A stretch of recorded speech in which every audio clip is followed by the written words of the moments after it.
I'm Ramon Morlach. I'm teaching computer science at a what you call a K-12 institute or secondary education. I'm also chair of the Dutch Computer Scientist Teacher Association called KAI. In America, there is the CSTA. And I work in a lovely city called 's-Hertogenbosch. I heard Jens make a few nice remarks about complicated languages, and I think we are scoring quite high with complicated languages. With me today is Tijl, and Tijl is going to present himself. Hello, I am Tijl Huiskamp, and I am a student of Mr. Morlach's. I study at the DS Pierson College as well. I'm in 5th grade now. I am an amateur actor. I have graduated in FCE grade English. And I am one of the translators of BioKanal. Yes. We called it BJOC, because the O is also pronounced in the Netherlands, and with a lot of contractions, the smaller words are also added into subtraction. Yeah, it's all on GitHub. You can open the link directly via the presentation. And why did we translate it into Dutch? It's all about cognitive load. Learning is already very complex, so keep it simple.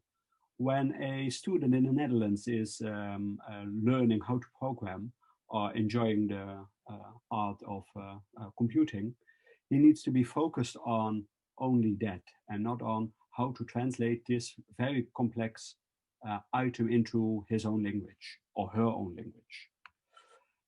Yeah, so it's going from this to that. Yeah, and this is only 5 minutes, so I'm starting directly with the takeaway message. Start with a proof of concept, small steps. We tested it a lot with our first years in, is this easy to understand? Can you give me a summary of the things you just read, the things you did?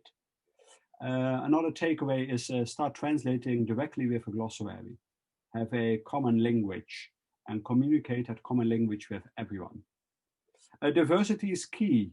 We did a translation not only with students of my own school, students of high school, students of universities, with a lot of professors and just with normal teachers. So it's quite diverse. That makes it interesting during the translation. There are a lot of names involved in the beauty and joy, names of persons, and we had a lot of discussion about how are we going to translate it. That is it that the course is going to be gender equal or very inclusive.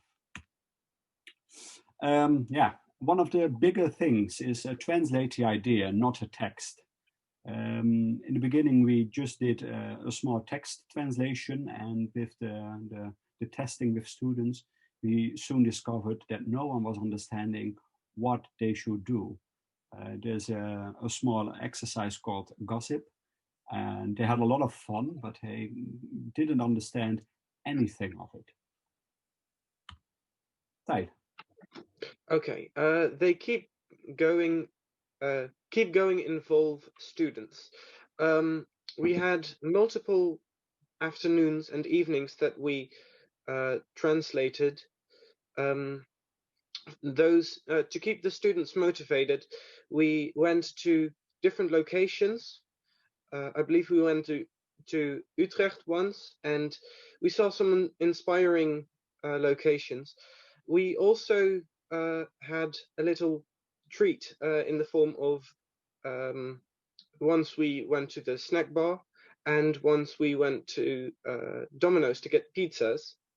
And in that way, we really kept the students engaged with the translation. Yes, that's a very big takeaway. My students are always inside the classroom, inside our school. And once we went to SURF, it's a very big building with a lot of IT companies.